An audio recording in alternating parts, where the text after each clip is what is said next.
बिहार विधानसभा चुनाव में अब कुछ महीने बचे हैं। सवाल ये उठता है कि बिहार के अल्पसंख्यक इस बार किस तरफ जाएंगे। हमारे साथ मौजूद हैं पूर्व केंद्रीय मंत्री और आरजेडी के वरिष्ठ नेता अली अशरफ फातमी साहब।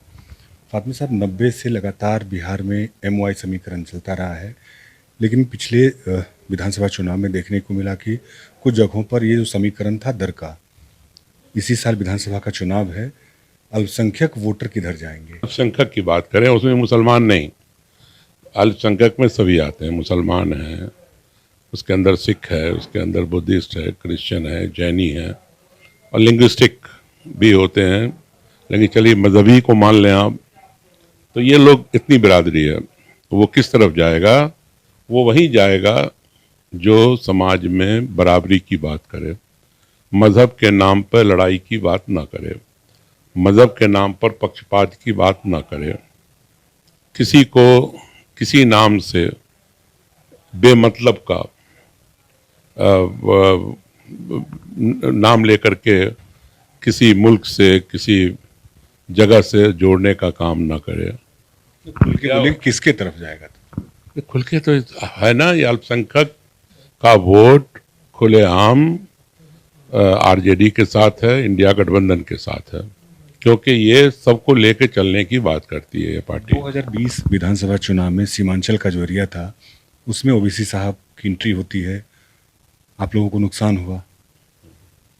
कहा जा रहा है कि यही कारण है कि तेजस्वी यादव की सरकार नहीं बन पाई। तो ओवैसी की पार्टी को कितना आप चुनौती मानते हैं कि सीमांचल के एरिया में फिर?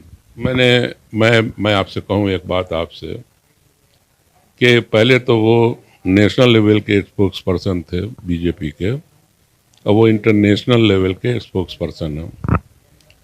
तो वो क्यों आते हैं, उनका मकसद क्या है, वो तो पूरी दुनिया जानती है। उसमें आप हमसे सवाल क्यों कर रहे हैं कि वो क्यों आते हैं?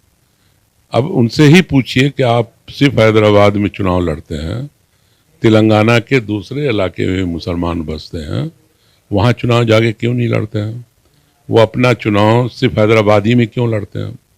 और जब गुजरात का चुनाव होता है या महाराष्ट्र का या यूपी का, बंगाल का, बिहार का, अपनी पार्टी को लेके पहुंच जाते हैं। उसका सीधा मकसद है कि जो सेकुलर पार्टियां हैं उसको कमज़ोर करो।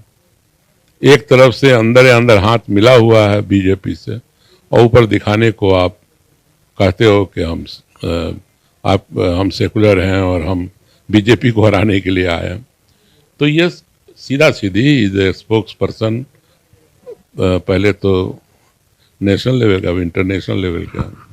एक नई पार्टी आई है जनसुराज, वो भी पूरे बिहार का प्रशांत किशोर दौरा कर रहे हैं। वो भी दावा कर रहे हैं कि अल्पसंख्यक जो मतदाता हैं उनके पक्ष में रहेंगे। कहीं पे कहा उन्होंने, देखो एक बात समझो, ये आप लोग पत्रकार हैं, जो सवाल हमसे करते हैं आप, जो वो सवाल जाके आवाम से करिए, वो बता देगी कि वो किसको वोट कर रही है। जितना मैं जानता हूँ कि एक तरफा वोट जो है अल्पसंख्यक का, वो इंडिया गठबंधन राजद को जाएगा और वो तेजस्वी को वोट करेंगे। एक समय था कि मिथिलांचल का जो पूरा इलाका था या सीमांचल का एरिया आरजेडी का मजबूत गढ़ हुआ करता था, धीरे धीरे कमजोर होती गई। क्या कारण है? क्योंकि आप लोग तो लगातार साथ दिए, फिर कमजोर क्यों हुई उन इलाकों में? नहीं, वो ठीक कह रहे हैं आप। मिथिलांचल में कुछ कमी आई, और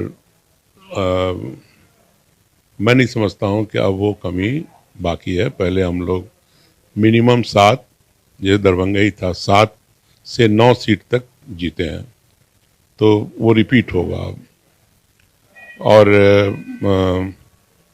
हर पार्टी के साथ होता है, जब एक लंबे अरसे तक आप सरकार में रहते हैं या आप एमएलए रहते हैं तो इनकम्बेंसी आती है। और यही वजह है कि देखो आज 20 साल की सरकार है बिहार के अंदर एनडीए की, और रिजल्ट ज़ीरो है।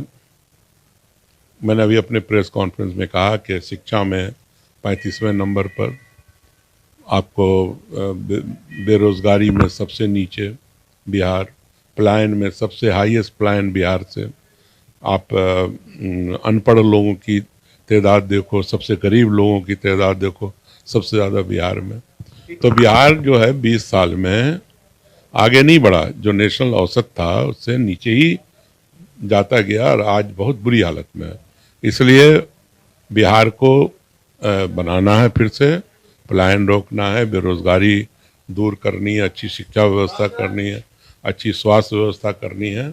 उसके लिए तेजस्वी को लाना ज़रूरी है। लोगों ने ये कबूल कर लिया। ओवैसी और प्रशांत किशोर का कोई फैक्टर नहीं चलेगा बिहार में? भाई अब वो सवाल जो फैक्टर है या नहीं है उनसे जाके पूछो कि आप फैक्टर हो या नहीं हो। हम तो कह रहे हैं कि हम सरकार बना रहे हैं। तेजस्वी मुख्यमंत्री बनेंगे? बनेंगे, पक्का बनेंगे, कोई इसमें दो राय नहीं। पिछली दफ़ा 10-12 हज़ार वोट से मामला रुक गया था, अब एक लंबी छलांग होगी, अच्छे वोट से उनकी सरकार बनेगी। तो ये थे हमारे साथ मोहम्मद अली अशरफ फातमी साहब। उनका साफ तौर पर कहना है कि पूरा अल्पसंख्यक समाज इस बार तेजस्वी यादव के साथ चट्टानी एकता के साथ खड़ी रहेगी और 2025 के विधानसभा चुनाव में तेजस्वी यादव बिहार के मुख्यमंत्री बनेंगे। कैमरामैन अशोक के साथ आदित्य झा, ईटीवी भारत, पटना।